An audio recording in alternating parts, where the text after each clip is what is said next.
a very small number of criminal industrial conspirators decided to subordinate the entirety of the human population for the purpose of their sinister plans to enrich themselves while impoverishing and killing the rest of humanity. And I'm done being polite. We've long passed polite. When the words acceptable death rate become part of an industrial norm, we have lost the plot of humanity. And that's not my words. Those were the words of the World Health Organization and of Pfizer and of Moderna when they were given the authorization to begin the process of killing human beings in the interest of advancing their goals. Next slide. And I'm also not going to sugarcoat this. This is a criminal cartel. We are acting as though there's some sort of redeemable quality somewhere in some esoteric layer that somehow or another the World Health Organization must have some salutatory benefit. Well, I'm going to tell you, since its formation in the 1940s, the World Health Organization has been nothing more than a criminal cartel that has a sole and singular intent. And I will show you the document that proves what I'm saying. This is not an allegation. This is actually provable by their own words in their own hand. And they use a four-step process to execute every one of their nefarious plans. They begin by planning an exercise, then they go to the business of funding that exercise, then they create the rationale for the thing that they're going to do, and then they deploy and profit from it. And in violation of 15 U.S. Code Section 19, which for those of you listening, coincidentally started with the Clayton Act in the same year that the World Health Organization in the United States, 1913, the same year the World Health Organization's progenitors also started. So I find it fascinating that we passed the Clayton Act in 1913 and we set in motion 110 years ago the criminal conspiracy which we now call the World Health Organization. 110 years later. And in violation of TIFU, or TEFU, I don't even know how to say it, the TFEU, the treaty allegedly for the functioning of the European Union, which I think needs to now be called the Treaty for the Dysfunctional European Cabal. Article 101 unambiguously lays out the conditions that this was never a public health anything. It was racketeering for the purpose of instilling terror to adapt the behavior of a population. Period. That's what it was. That's what it always was. And we can come up with every theoretical argument we want to make about things, but the problem, even with the theory that we had an outbreak of something, is falsifiable for the data from Zurich that shows us that in the year of the death pandemic of the globe, life insurance companies paid $30 billion less in claims. Now, if there's a medical professional or a social professional or anybody else who wants to debate that we could develop a virus cunningly that could find out your bank account, your insurance policy statements, and whether you're paid up on your premiums, that's a big ask. It turns out that the data is unambiguous. We did not have a pandemic. We had genocide. And we need to call it what it is. Next slide. When I say we planned it, let's make sure we understand exactly the not-so-fine print of the fine print. And I want to call your attention first to the right-hand column of this slide. This is the 2011 data that the World Health Organization, the Wellcome Trust, PATH, and the Gates Foundation did on their wonderful worldwide program for a malaria vaccine for children under the age of 6 months of age. And in their clinical trial, it's helpful to point out that they murdered 66 children in the vaccine group and then cunningly used the term control for a control group in which they murdered 28 children. Now, the reason I said murdered and the reason why I use that term is because it's exactly what it was. Because it turns out that this control group was not a saline injection. It was not some sort of innocuous, innocent thing. It was actually a cocktail of other known pathogenic disease-carrying injections. The control group was known to kill people, and the experimental control group was actually theoretically maybe going to kill people. And what we did was we actually went ahead and murdered them all. And cunningly, under Article 5, Section 13, which I've put on this slide, I want you to understand why I said, at its formation in 1947, when the WHO was funded and founded, it was funded and founded by people intent to commit a crime because of their own language. Section 13 of Article 5 ends with the following statement: immunity from personal arrest or detention, blah, blah, blah, immunity from legal process of every kind. Now, if you didn't intend to commit a crime, why would you need to give yourself permanent and absolute immunity from every form of prosecution, and it's worse, even investigation for prosecution of every kind? People sit there and pretend, well, that's like diplomatic immunity. Do you realize this isn't even meeting the standard of diplomatic immunity? This is a criminal organization who set in motion their own law to protect themselves against crimes they knew they were going to commit. And when I say they knew they were going to commit, I mean they knew it. Because their first Director General, none other than Dr. René Sand, who happened to be in the hospitality of the Germans in Dachau in 1940 earlier, in 1947, mysteriously, with the largesse of the Rockefeller Foundation, was nominated to become the first Director General of the WHO. And within 5 short years, René Sand decided to authorize the real purpose of the WHO in writing by then Director General Dr. Brock Chisholm, who advocated for population control as its primary objective. Does that sound like public health to anyone in this room? This is not public health.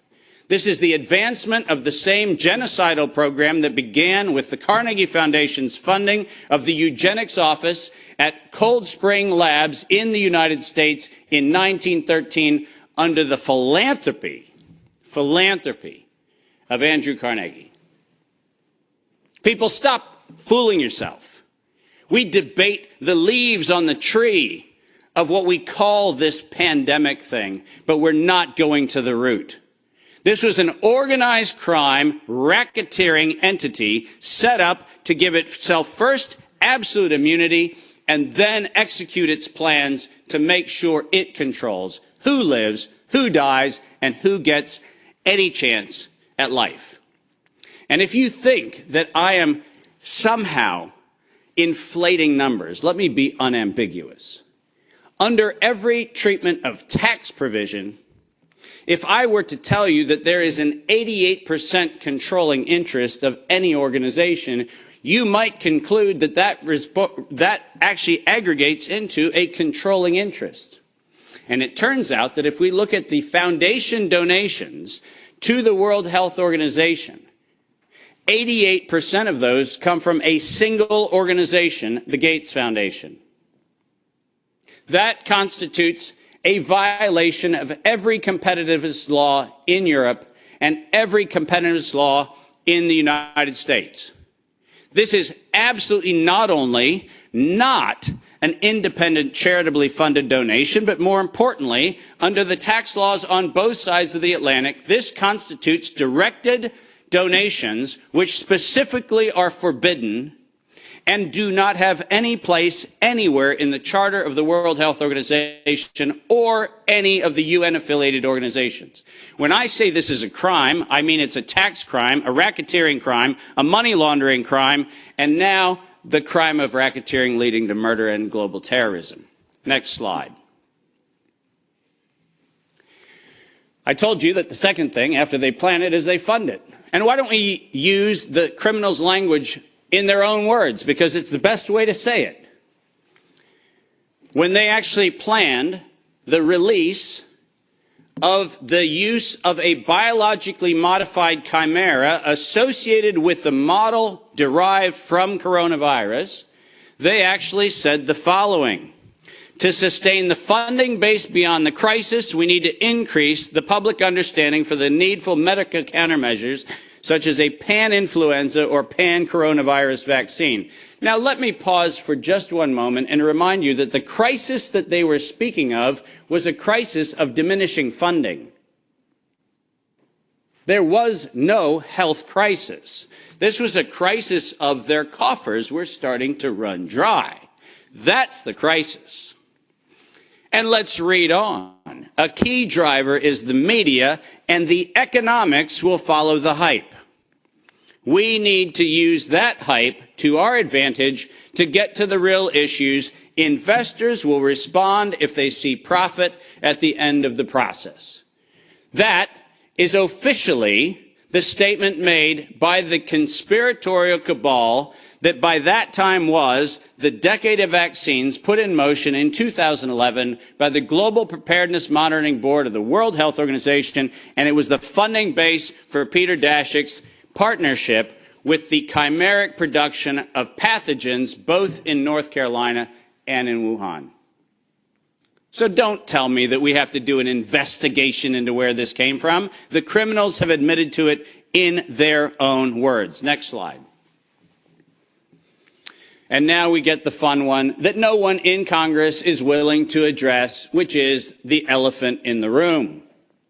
On October the 21st, 2014, despite the multiple conversations between Senator Rand Paul and Anthony Fauci, where we've been told that Rand Paul has done everything he can to put Fauci on the ropes, he has had in his possession the letter that you see on the left.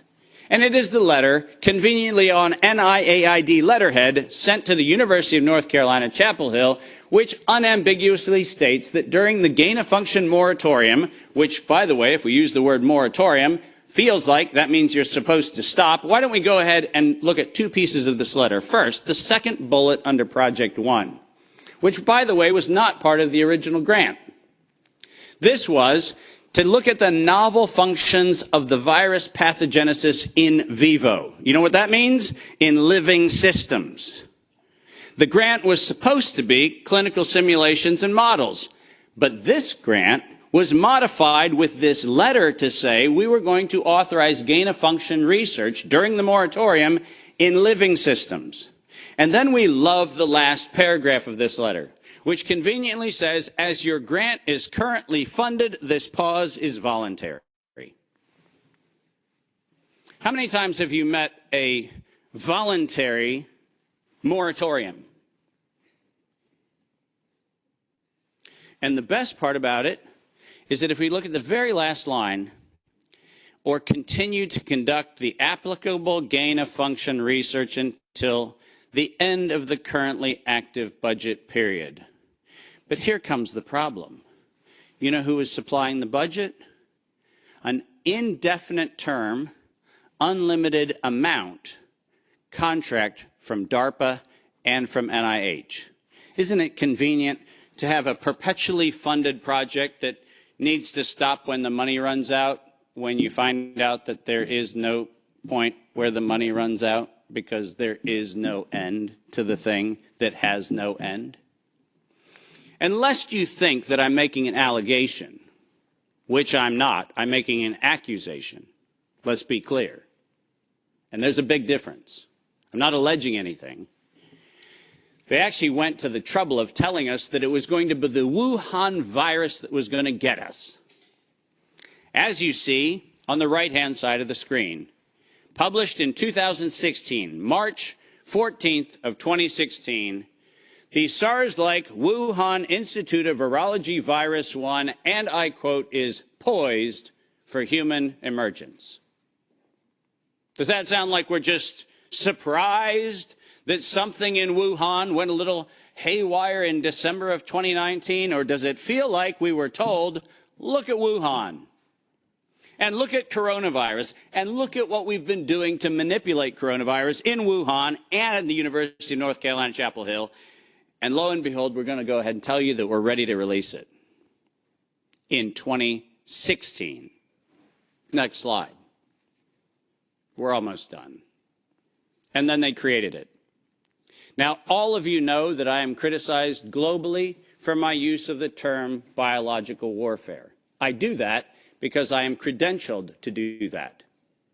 I happen to be, for the United States government, in the early part of the 2000s and the latter part of the 90s, a person who was sent around the world to look at the proliferation of biological and chemical weapons. I'm acutely familiar with the definition of what a biological warfare agent is in the 18 U.S. Code, the criminal code of violations of biological and chemical weapons. And so my assessment is, in fact, professional and right. And the reason for that is I'm the one credentialed to make that determination for the United States government for many years. That's why I say it. But let's pretend for the moment that I'm just a nut job. Maybe I don't know what I'm talking about. So why don't we look at what the criminals said themselves, shall we? In 2005, at a conference sponsored by DARPA and the MITRE Corporation, Ralph Baric, the architect of the lethal strand that has been injected into millions and billions of people's arms, that Ralph Baric was sponsored to present the following, and let's go ahead and use his words, presentation: synthetic coronaviruses, biohacking, bio-warfare enabling technologies. Does that sound like a public health distribution program? Does that sound like something that is accidentally misinterpreted to mean something else?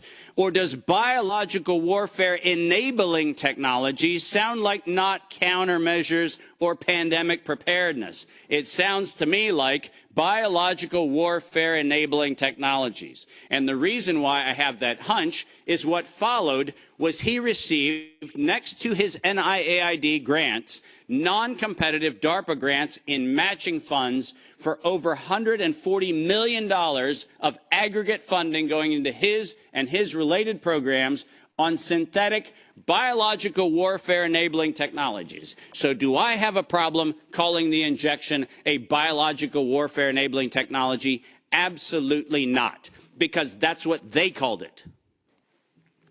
And we know that they knew they called it that on September 18th, 2019. Because on September 18th, 2019, the racketeering, co-conspiring cabal of interlocking directorates, also known as the World Health Organization, said that they were going to conduct an experience for the world that was going to be a rapidly spreading pandemic due to a lethal respiratory pathogen. The lethality in that statement is the problem. They didn't say we're going to maybe get a little bit of sniffles going around. They said we were going to actually have the promulgation of a deadly agent. And the stated reason, in September 2020, the progress indicator is that the world would accept a universal vaccine.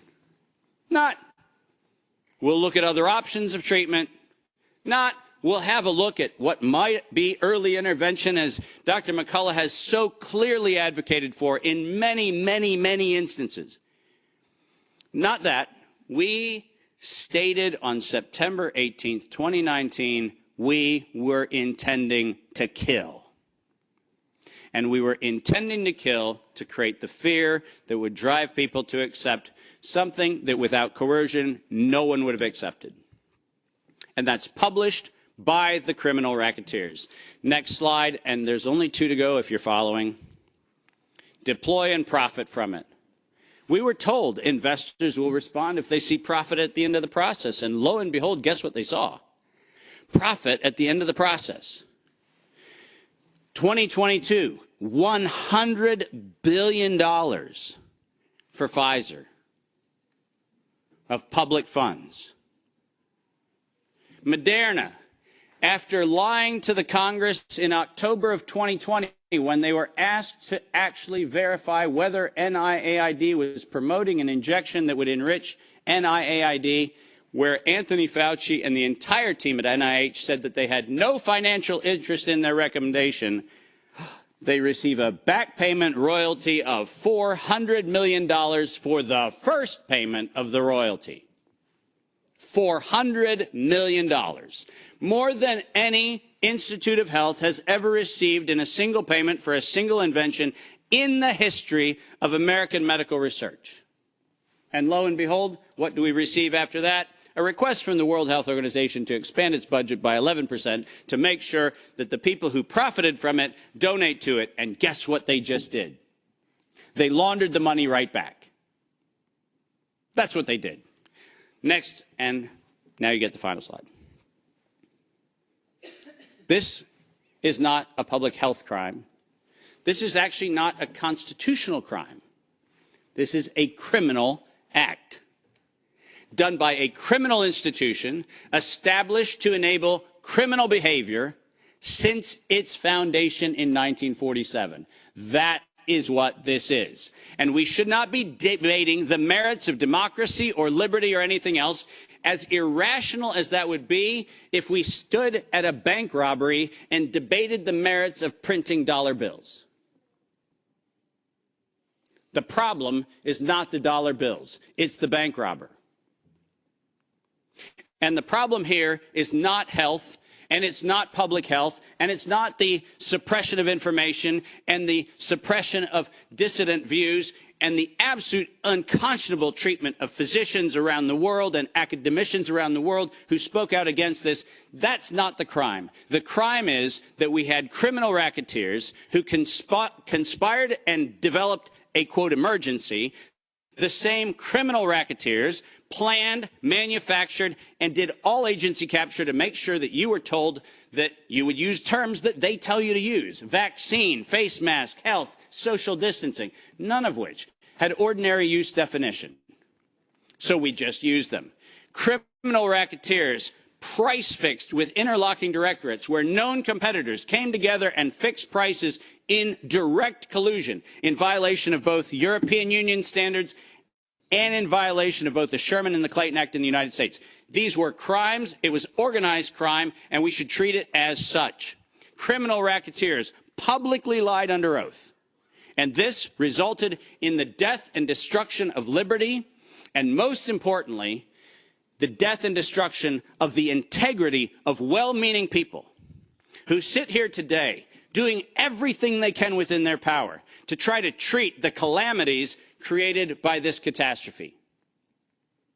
I will not for a moment denigrate the multiple contributions of amazing academic and medical professionals who've tried desperately to step into the gap and stop the corrupt outcomes of these crimes. But I will, without doubt, say the following. Until we treat this as a criminal conspiracy of criminal racketeers resulting in global terrorism for the purpose of profiteering and murder, until we have that conversation, we're having the wrong conversation. Because we are not here to debate the merits of a modified agreement for a criminal racketeering organization. We are here to end the criminal organization itself. This is my call to every single person on this planet. Don't just limit the power of the WHO. Destroy the WHO. Thank you very much.